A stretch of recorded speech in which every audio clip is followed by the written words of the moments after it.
what he's currently involved in and what he's interested in. So it's another session of Beyond Fintech in the Fintech and Payments Club of Clubhouse. We are 34,000 members strong now.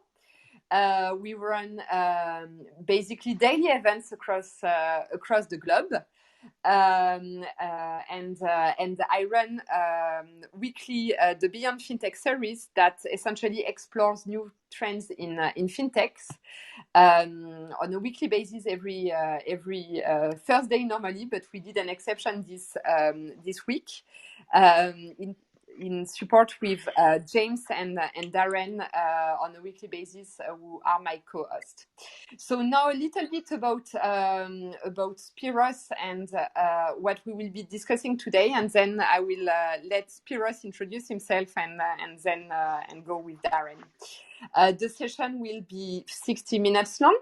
We will, during the first 30 minutes, basically cover the questions that we have for Spiros. But after that, it's really for you to ask any questions you might have. So please, you can go on Slido on FPCH1 and cover any question you might have. But you can also raise your hand in Clubhouse. Something that is really important to mention before moving ahead is that basically this conversation is actually displayed currently on Twitter Space, on Facebook Live as well. So essentially, you can follow the platform you want and listen to this conversation in the platform you want. So before, without waiting anymore, let's dive into this session. So first of all, a little bit about Spiros. Spiros Margaris is a venture capitalist, a futurist, a keynote speaker, and senior advisor. He's involved with WeFox Group, Spark, Slack, Global, MediaStalker.ai, Canopy Rent, STC Pay, Better Plan Science, and F10 Accelerator.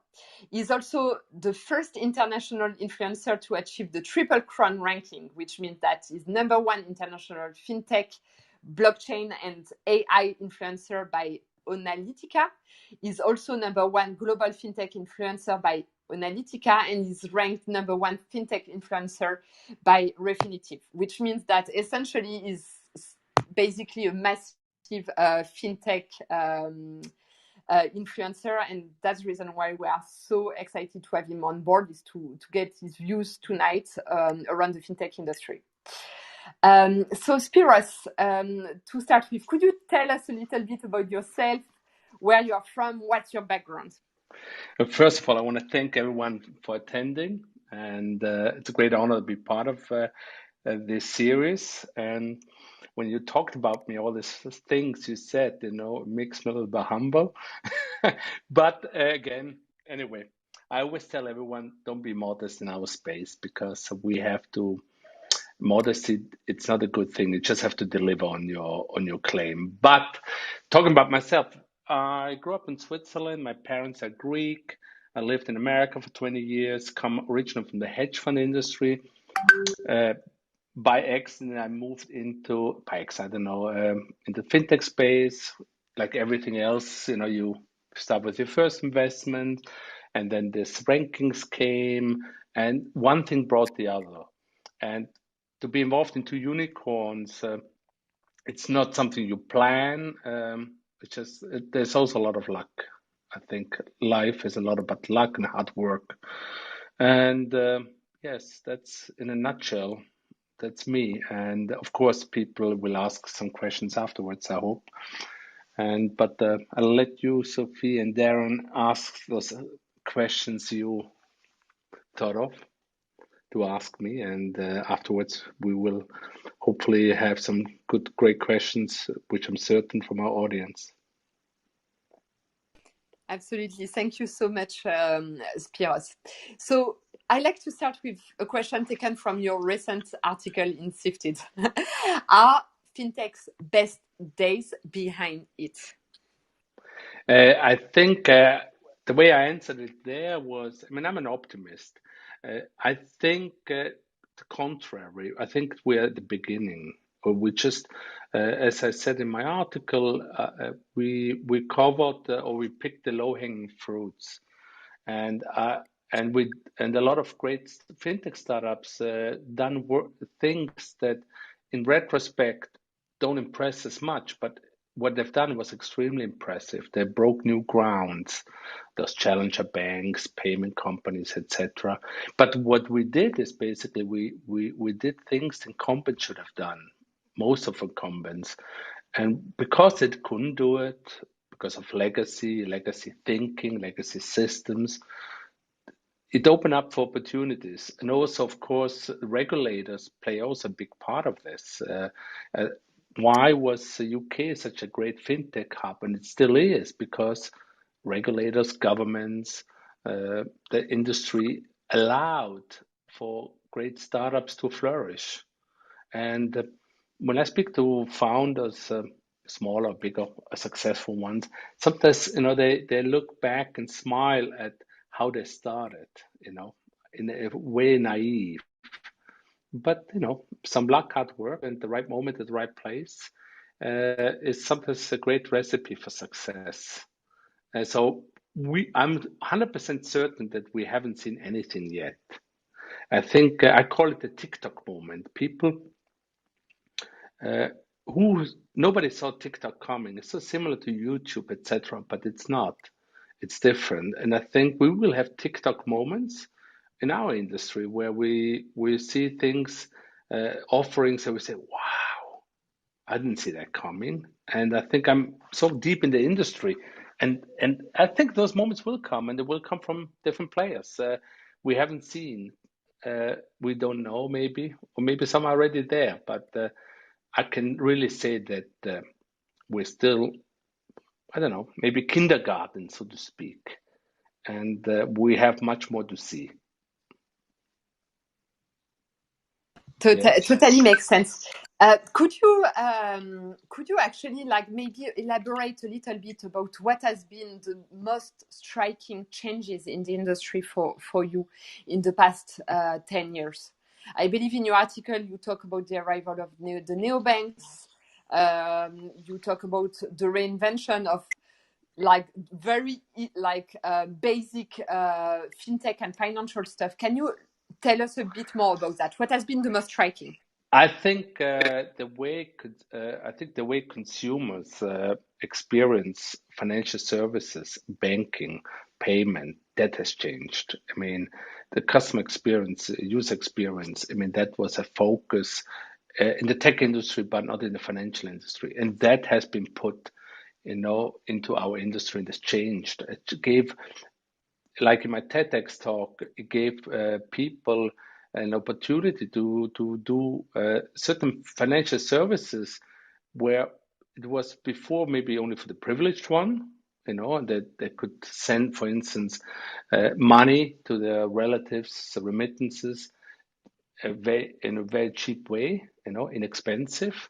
And for instance, and I think it just what fintech did the last 10 years, it shook up the financial industry, and it gave other players beyond fintech, tech giants, for different reasons, and now other companies which are not even in the financial industry, ideas how to benefit from what the financial industry has to offer for their clients. But all of a sudden, other players are in the driver's seats other than banks. But one thing I have to mention, which I mentioned in the article as well, it's not about technology. Technology is the means to get somewhere. It's, we all have, or not we all, I mean, the startups have everything. I mean, they can use AI, they can use Internet of Things for insurances, they can use a lot of technologies, cloud services. But it's a question, is like cooking. It's a question, how do you mix the technologies at hand, APIs, open banking, in order to provide the customers with a solution, an offering that they need and they want? And it's the same in restaurants, like if you put me, I mean, I'm okay cook, but not a great cook. But I'm just saying, I have the same ingredients like a good chef, the same ones, but probably I will not mix those ingredients the same way as the chef will. And if the chef in a restaurant mixes these ingredients and cooks something beautifully, and the customer comes in because he loves the food and he recommends it to others. That's how fintech is as well. That's how every company, I mean, at least in our industry, should operate. It should think about all technology as ingredients and think about how do we mix them. It's not anymore. People always ask which technology will lead us into the future. And of course, AI comes quickly, but it's not about this. It's about what we have or what's close to us to have, how we use it in order to provide a solution that B2C customer or B2B customers would love to have, you know. And one other thing I would like to mention when you say about the next 10 years, I think,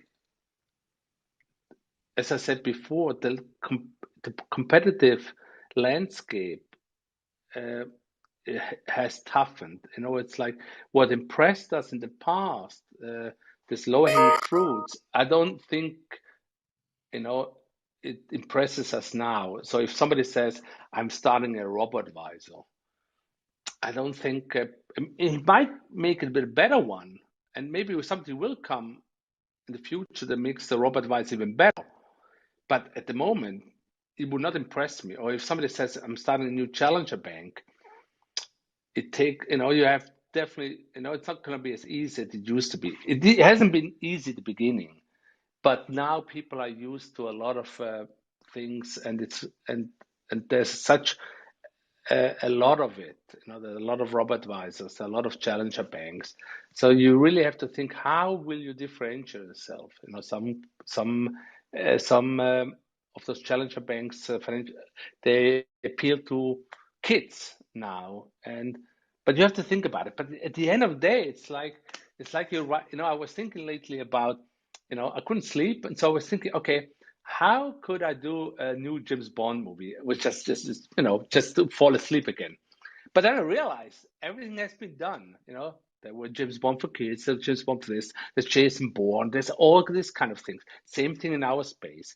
It's very hard to think of a new way of providing a challenger bank that people feel like, oh, that's new, that's compelling.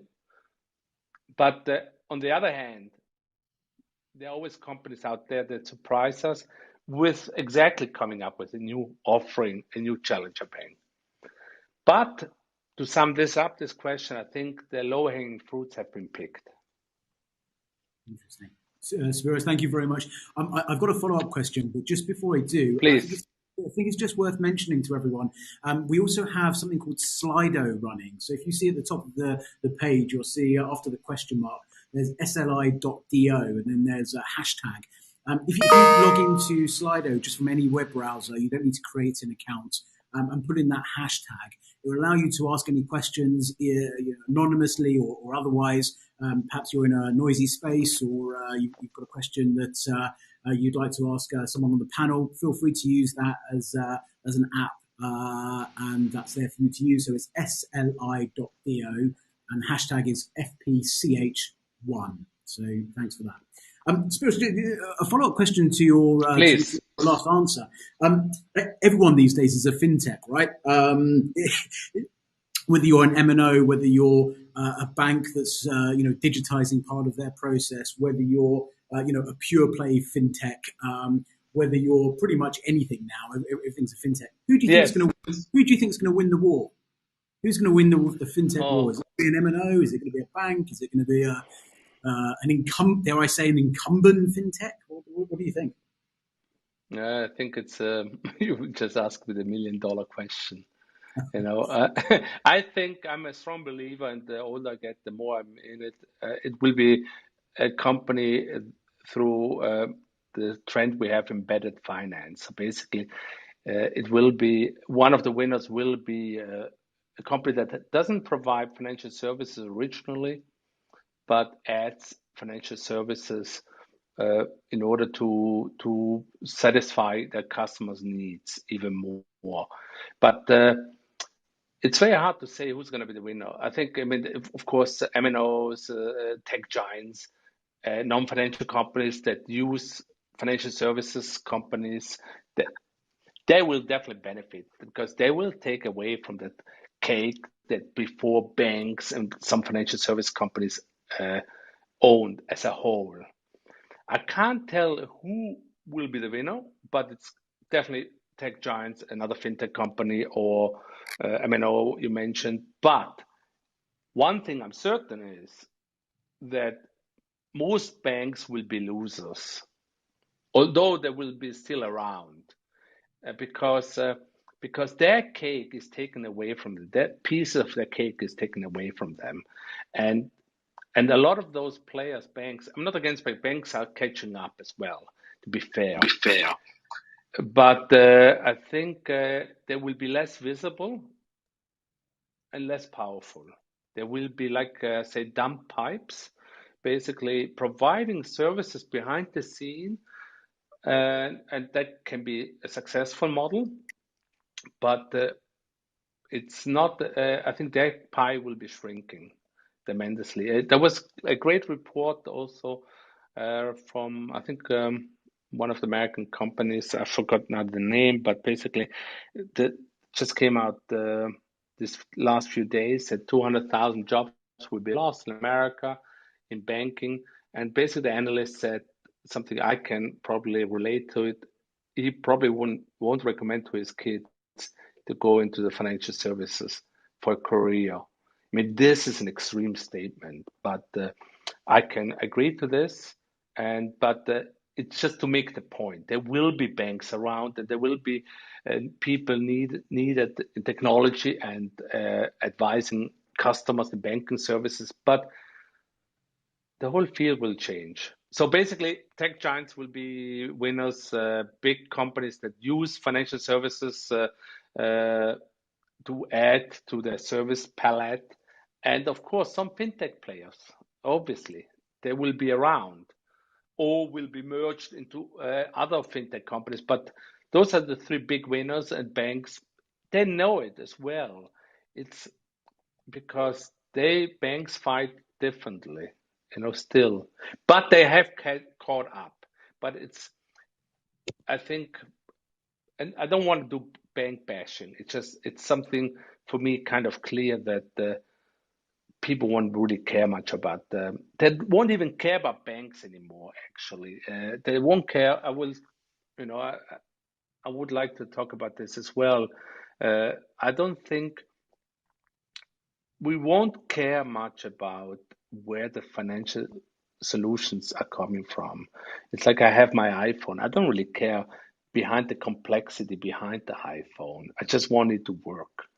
And I think that's the trend. We won't care about certain brands. We just want a mortgage. We want a loan, and if we don't have to think about it much, even better. And I think we're going into that direction. Interesting. I was going to ask this question at the end. I was going to save it to the end, but seeing as you have your crystal ball out already, Spiros, I'm going to ask you now. Please go. Bitcoin or Doge? Sorry? Bitcoin or Doge? Which one? Bitcoin. Okay, very good. I won't ask you why. That's fine. Given what's going on in the world at the moment, well, in the crypto No, today world. was not a good day. No, today was not a good day. I'm sitting here watching my ticker as I'm talking to you, going, please, just a little bit more. Just please. Anyway, No, I know, so, but Sophie, back to you.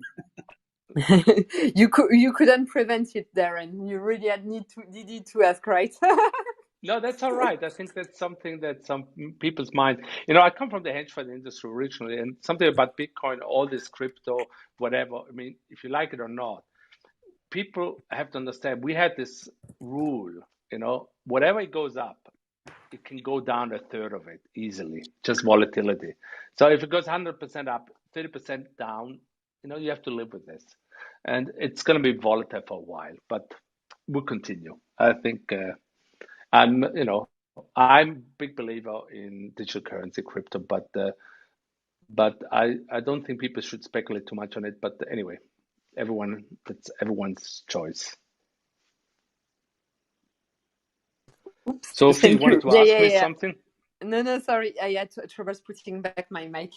No, I actually would love also to do a follow-up question on your previous answer, and specifically, like, I fully agree with you on the fact that you're mentioning, okay, banks, there will be a lot of losers in the banking world, and I fully agree with you. I would like to know, what do you think a bank should do to potentially win or not lose? Like, what would be maybe your one or two Nice advice? question. I think they should have the courage to cannibalize their business. That's the key. The faster they cannibalize their business, the faster they will win. It's like, it's like if the banking industry would cannibalize the business early, it would not be no space for fintechs. It's a very tough thing to do, but then you can basically build upon it again. But I don't think if the banks would be as aggressive in cannibalizing certain sectors of the business, that there would be much space for fintechs to flourish. That's one thing. And then, of course, I think this courage to fail, that's very important. Have projects that fail. I mean, don't bet the bank on it, but, this is focus. The thing I see sometimes is like for fintech, the solution is everything. It's going to be the solution in 9 months, in 12 months, in 2 years. It's that focus, which I tell all the startups, focus, focus. In banks, sometimes it's a project of 3 to 6 months or 9 months, and then people move on. It's very hard to succeed like this, if it's not everything. It's like, when the people left in the old days for America or for another place, they used to say some places, you have to burn your village in order, because then the only thing is going forward to wherever your goal is, because otherwise you always think, oh, maybe I can fall back. Maybe I should not work as hard. Maybe we don't need this customer experience. Maybe. I don't want to mention a bank now, but I won't mention it. But lately I went to a bank which I have a euro account, and I want to take euros out of euros, and they charged me something. I use the bank for different reasons as well, and I'm a fintech expert. But then I said, my God, in this day and age, if you guys still do this, then it's too late. But did I answer, Sophie, somehow your question? Absolutely, Spiros. I think, I'm actually like very aligned with you in the sense that basically banks need to be ready to cannibalize themselves. I actually think, and that's really my own take and my own little passion, but that they actually need also the courage to go in banking as a service. You were mentioning Yes. that becoming the dumb pipes. But I find what essentially Goldman has been doing with their TXB platform very brave, a bit maybe some could say easy in the sense that essentially they started from scratch while others cannot start from scratch. But banking as a service for me is for them the ability to really reach out to masses, to other segments that they have actually not been able to address, and rely on the power of others' audiences. So I think that cannibalization is one thing, but second thing is actually taking the courage of it's what you are saying, failing and trying banking as a service. And if they fail, it's not such a massive problem, right? But when you see the size of the opportunity, when you look at the size of embedded finance, and really sorry for my rant, it's just I am No, very please, I passionate love about it. I love it. But when you see the size of embedded finance market in the next 10 years, it's Simon Torrance and Bain Capital Ventures that have been writing quite a lot about it. You're just like, but why not? But why not are you trying to do that? And worst case scenario, well, it doesn't, it's not a success, or at least it's not a success in the next 2 years, but actually you are placing a bet on it and it could really be big. If you look at what, like the results of Goldman right now in 6 months in versus what they had planned for 5 years, actually they are almost they are so far along their 5 years KPI in just very little time. So you see that the impact can be massive. And my last point on that, and after that, I know that Monica and Emma have some questions, so I will really hand it over to them, is that when you look at where Shopify and Grab were in financial services 2 and 4 years ago, it was like literally at nowhere. And now financial services is actually a main revenue stream. On Grab, it actually is bigger than their delivery and restaurants. You just understand like the how big it's gonna be. So it's really for banks to become brave about it and go into it, become enablers, and just trying to actually hold the customer relationship. Because when we go back to what you have said earlier, who cares who's providing you the mortgage, right? You just No, want the nobody. I better know rate. Yes.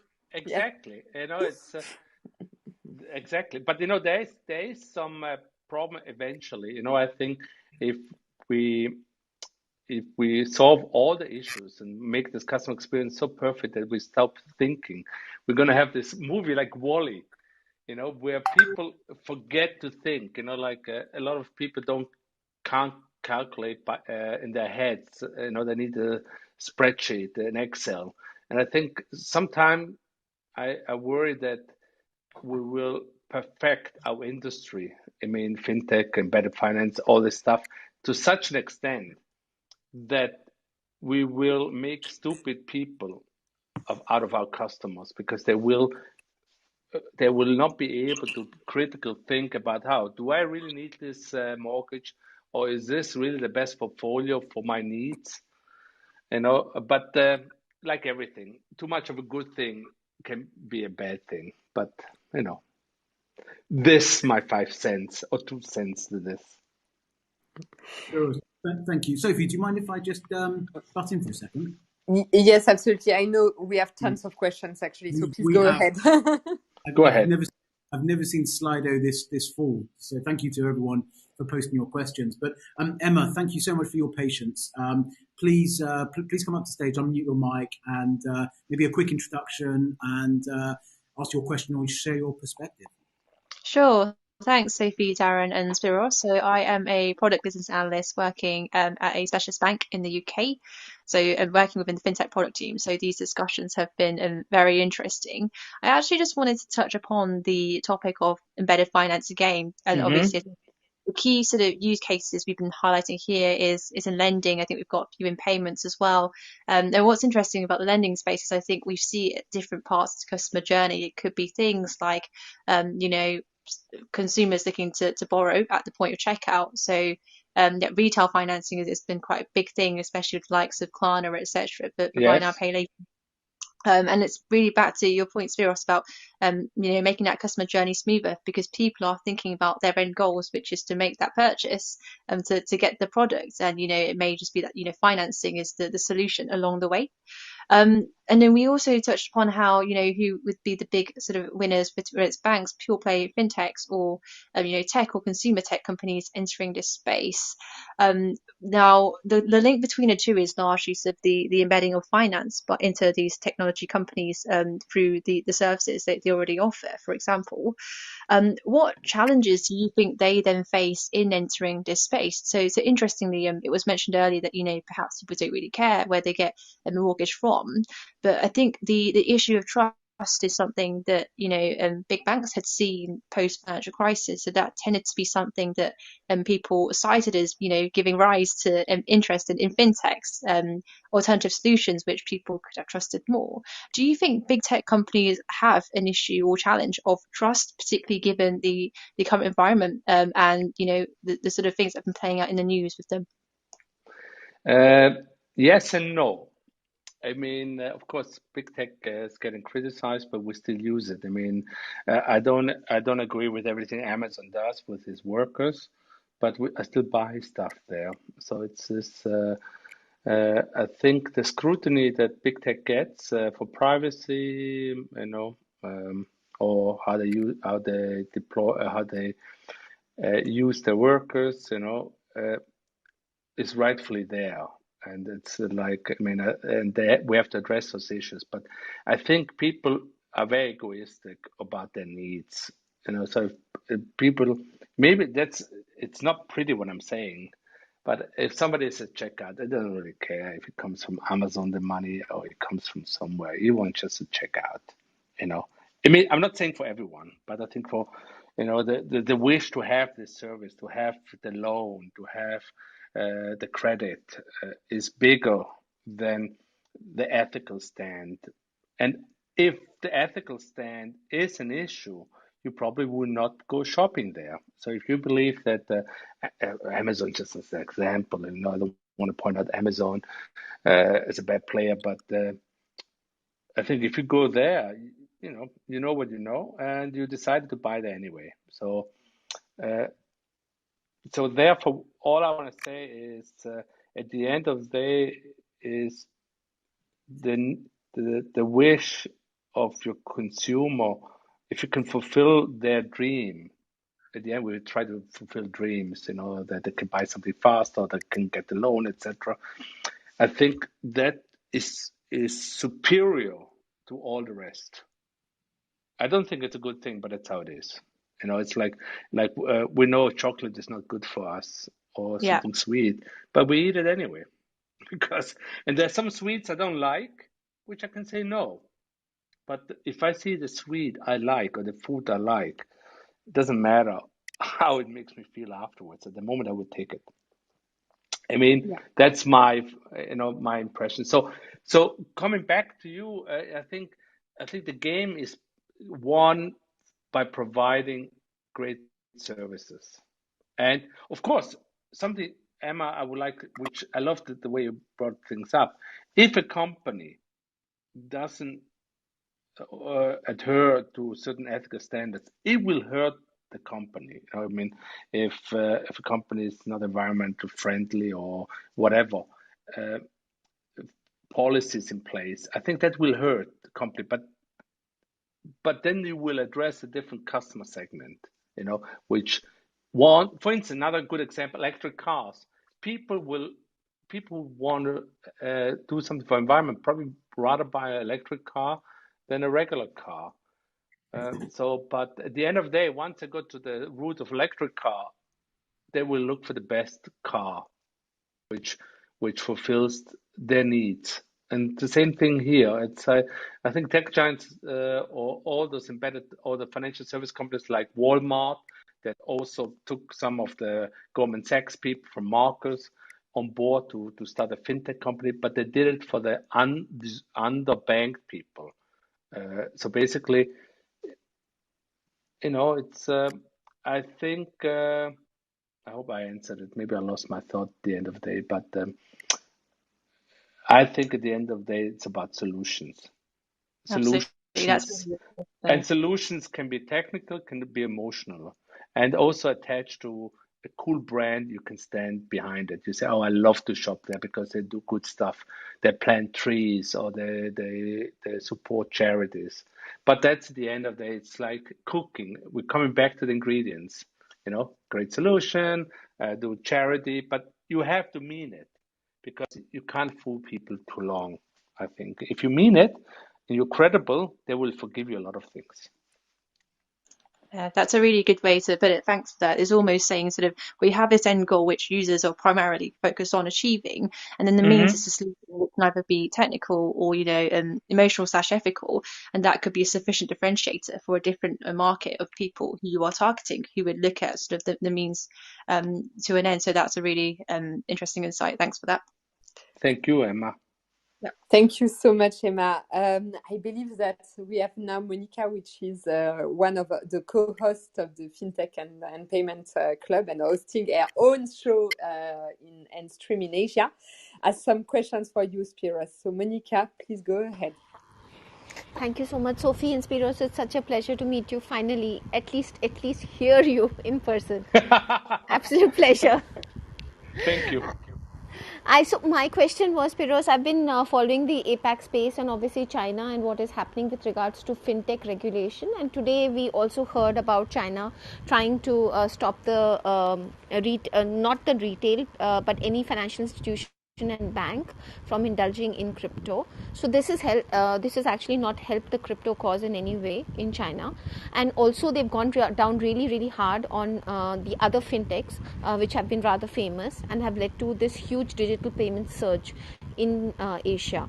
I wanted to hear your thoughts on fintech regulation and whether you see that becoming a pattern for other countries also adopting slightly stricter regulation as far as fintechs are concerned. Very good question, Monica. I think, but the crypto thing, I think they've done it before 2017. I think they've done it several times, China. I think, but I don't worry about this. It's like crypto will find its way.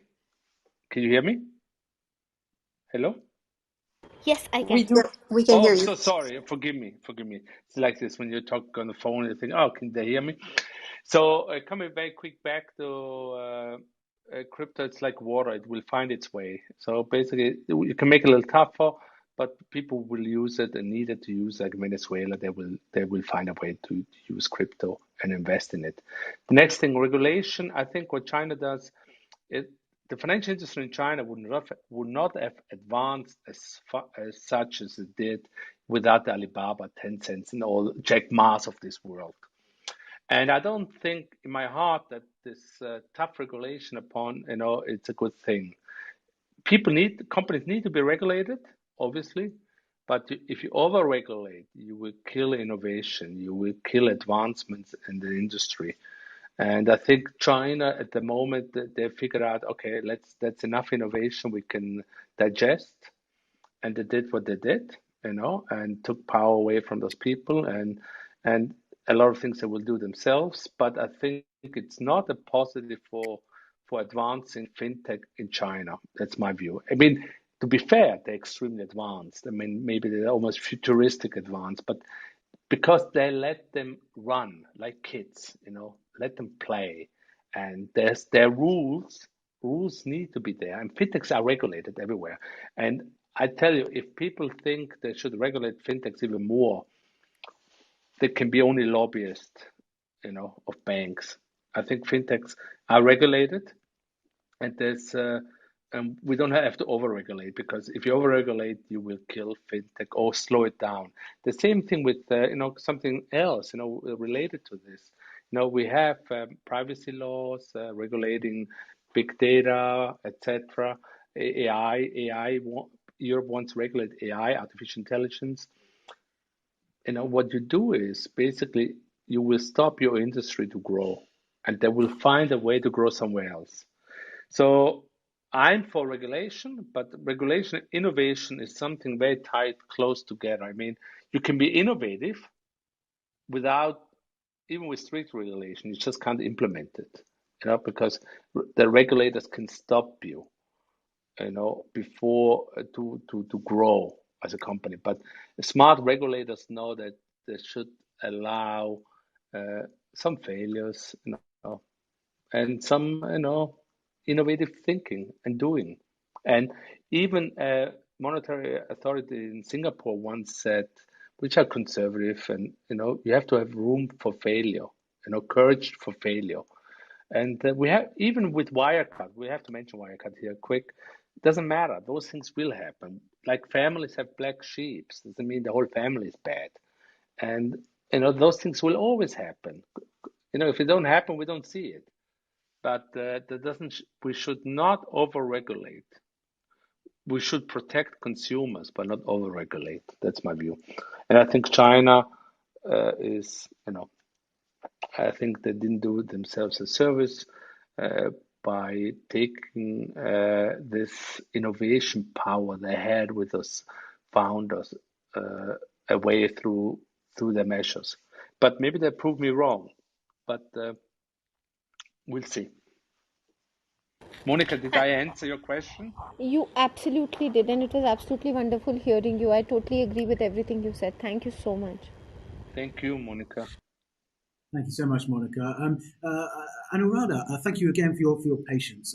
I know you posted a question on Slido, but it'd be great to hear it from you. So over to you if you'd like to unmute yourself. Feel free to ask a question. Thanks, Darren.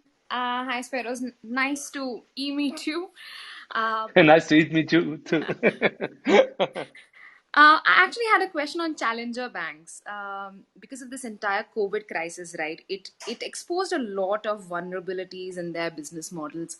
One of them being the fact that they were not able to become the primary bank of consumers, and when the crisis hit, a lot of them struggled.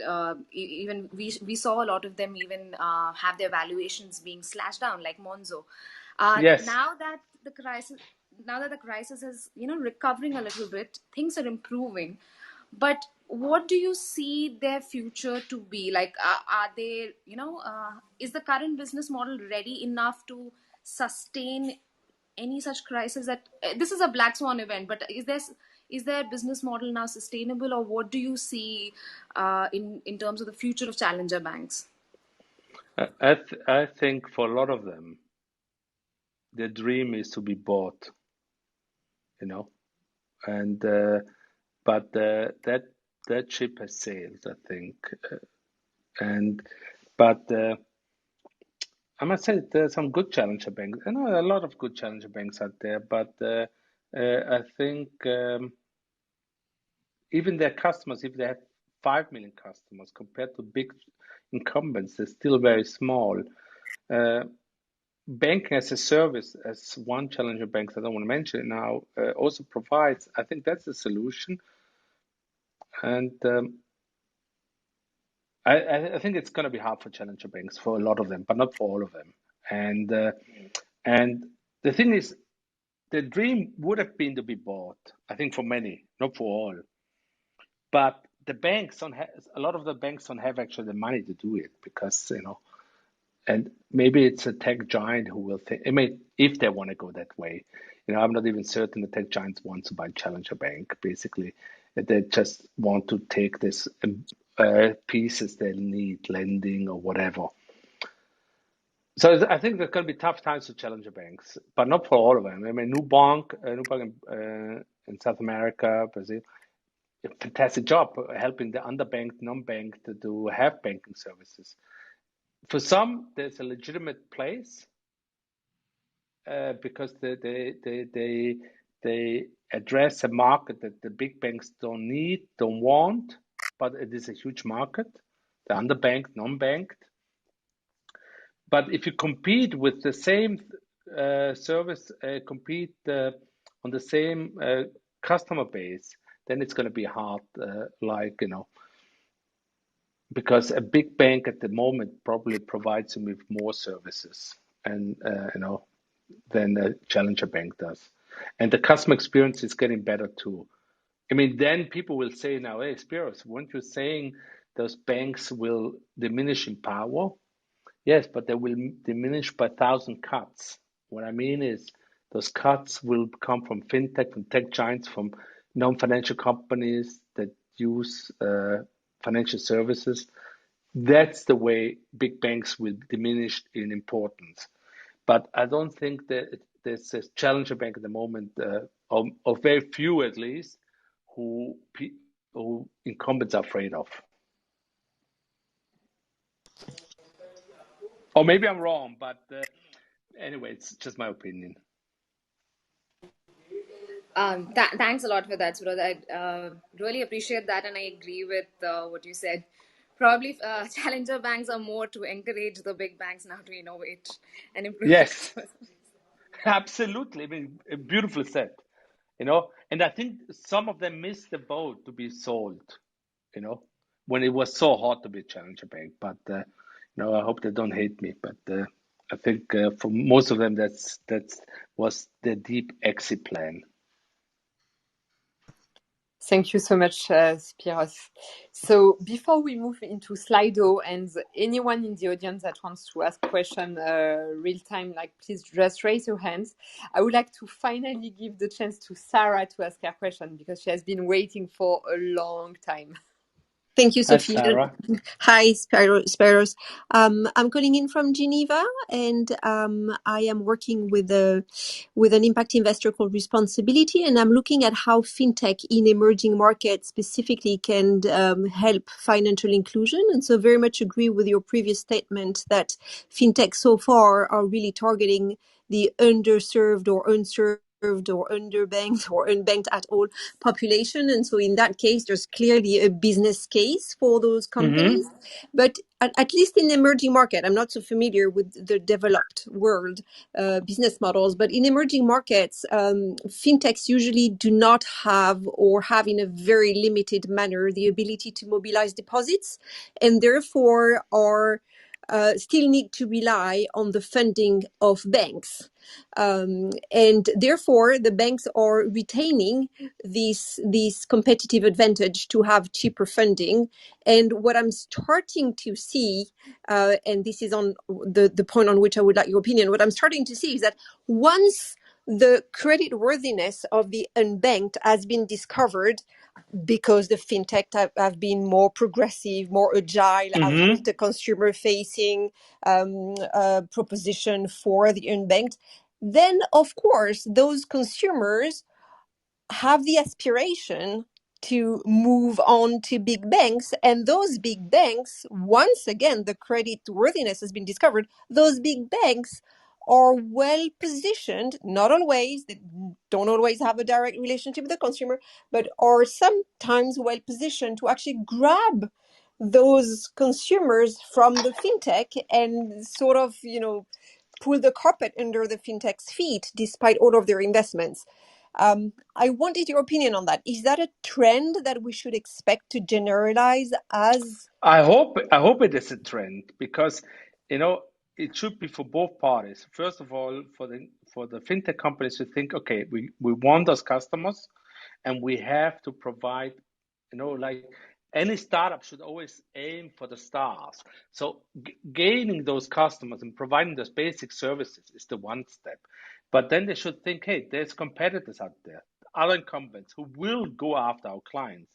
So therefore, that's a good thing, because as fintechs encouraged incumbents to innovate, to give better customer experience, I think the pressure from tech giants, from incumbent banks, will force fintechs to stay on their toes.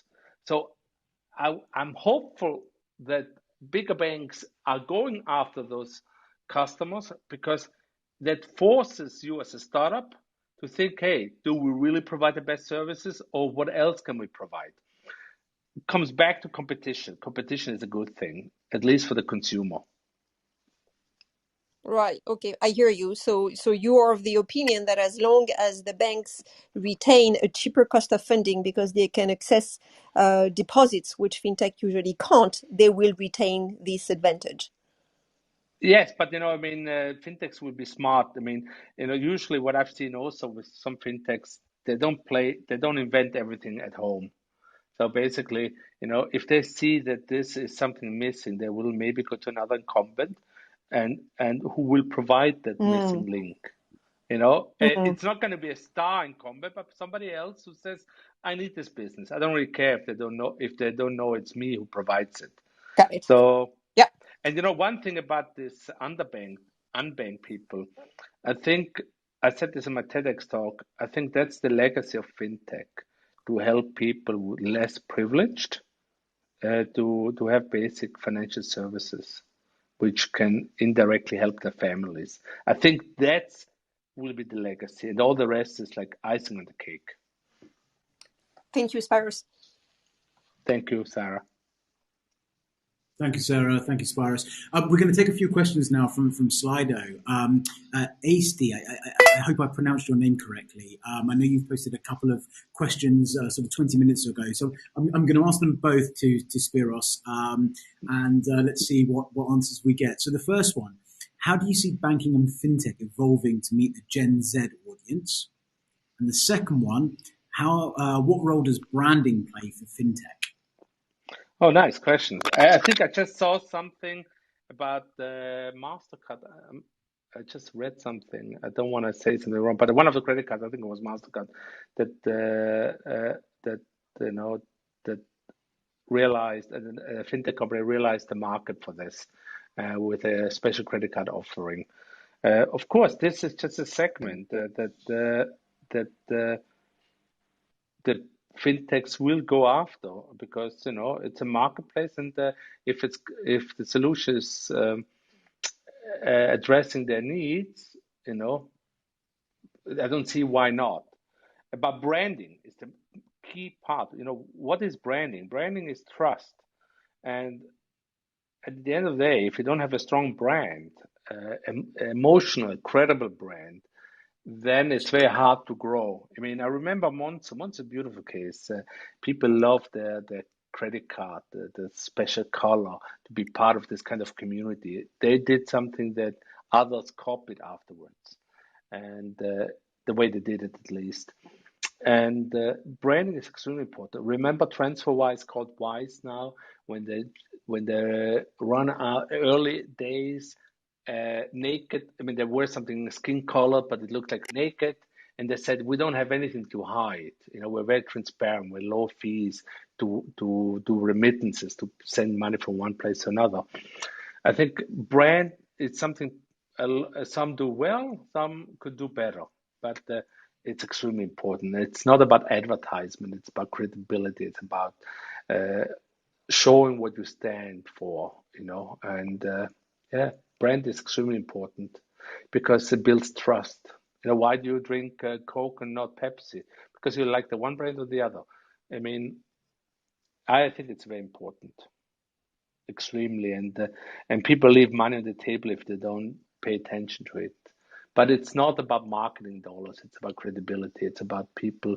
The thing is, a company like Facebook, you might like it or not, or previously Apple with Steve Jobs, we love to love people, or we love to look at a person and say, that's represent the technology company, because I don't think people fall in love with technology. The people fall in love with what the company stands for. And usually it's a human that basically a CEO or somebody like a brand ambassador who believes in the company and can transcend this kind of feeling towards outside and make it a strong brand. Yeah.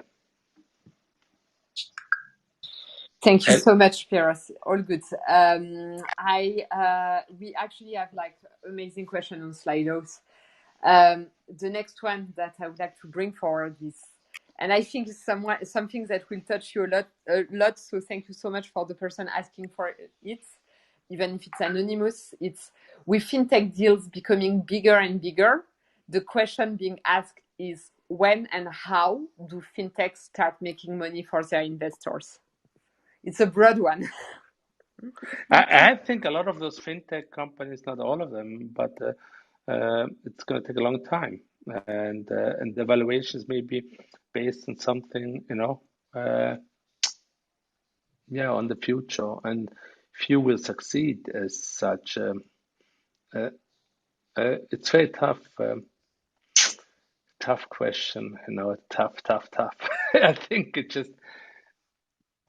not about making money at that point. At least it should be, but it's about growth, customer base, and market share, and then they try to figure out how to make money, really money, because with valuations I've seen, they're based on revenues or trading 12 months, as I said, revenues, or basically, if you make money, if you're profitable, then people can value it much better than if you sell a growth story. But as we've seen, look at Amazon, look at Facebook, look at a lot of companies. They figured out later how to make money. Look at Twitter. Twitter is slowly going after a subscription model where basically it's a rumor, but it's a constant thinking how to make money afterwards. Look at Google. Google didn't think about how to make money at the beginning. They wanted to just provide a great search engine, which they did. But they figured out very quickly how to make money afterwards. So I think the focus should be a bit about money, but it's more about growth. I don't say it's right or wrong, but I think the mindset is about how do we grow fast enough to get the valuation we want, to go IPO and to grow further. Spiros, that was the next question actually that came up from someone called Fox. So I'm not sure who you are, but thank you for the question. Was how far are we from the first IPO amongst challenger banks? I think I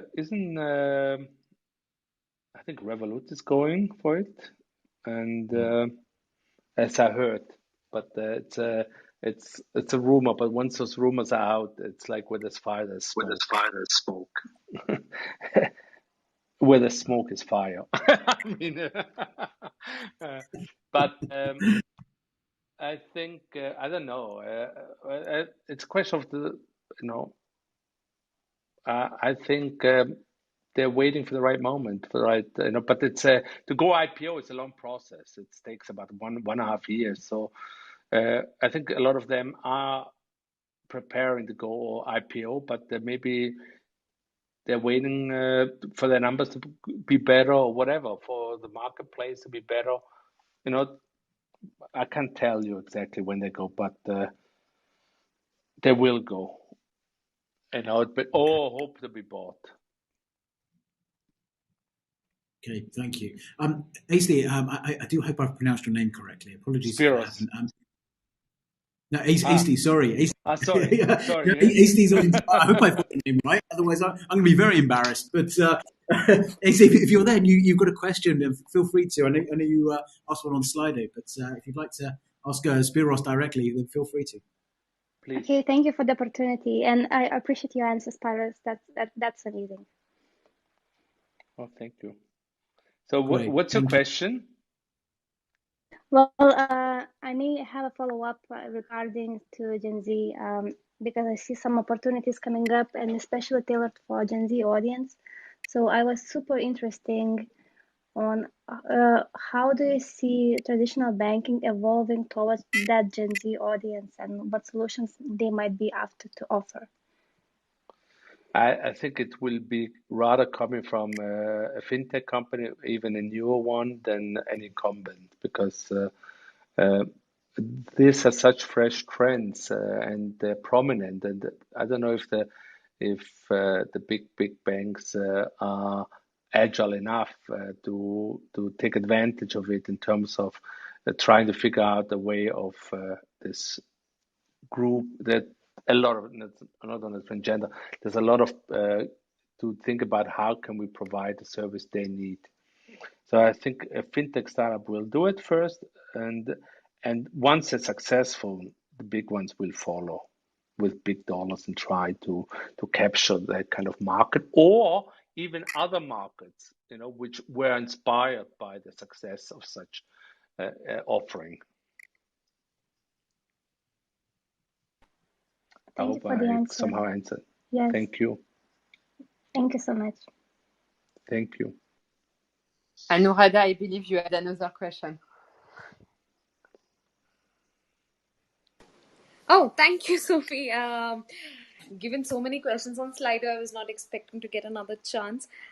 Thank you.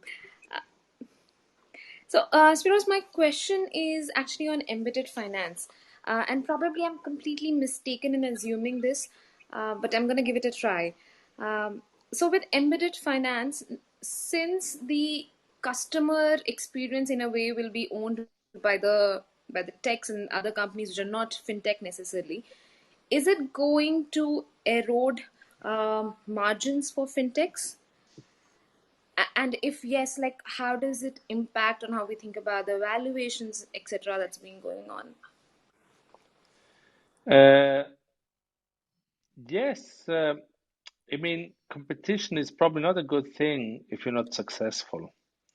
And if you have an offering that can be cannibalized as a fintech by a non-tech firm, then then valuation will go down. I mean, I think it's hard. It's you can't really answer this easily. It's like valuations are based on certain trends, on market sentiment, and on the numbers they provide those companies and their peers. But as we've seen with challenger banks, some of them were down valuated. I mean, basically, the valuation was downsized. It's also a reflection of the industry believing that their services or the valuation is not justifiable, you know. And a competition from embedded finance will just take away customers, but it's not going to take all of them. But it's going to take some customers away from challenger banks. But again, challenger banks, there are a lot of great challenger banks out there, and I think the good ones will find a way of taking the next step.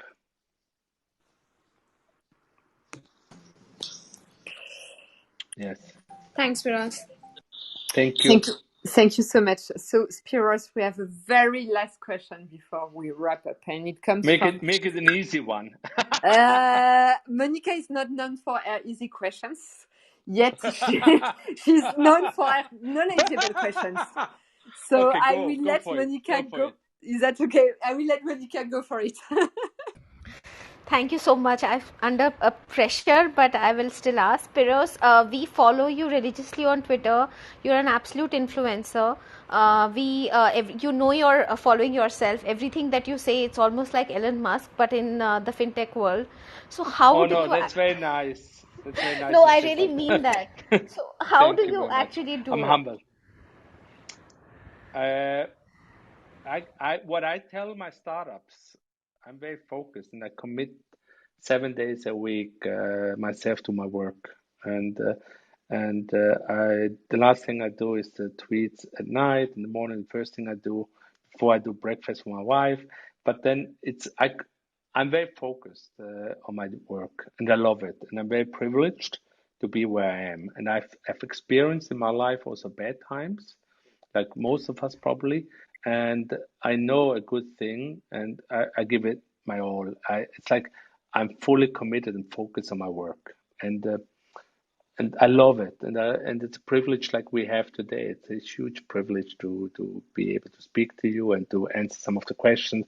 It's a privilege to be followed, and I'm old enough and experienced enough to take this not for granted, and that makes me work hard, and I love it. Absolutely amazing thought, and you make me work harder. So I'm going to hit the computer right after finishing this. Thanks you, Spiros. Thank you. Thank you all. Thank you all for Spiros, taking the time. Well, Spiros, just before I hand over to Sophie to wrap up, if you are, I'm going to be a bit cheeky here, but if you are Elon Musk-esque, if you wouldn't mind putting a few tweets out about Bitcoin, I could really appreciate that.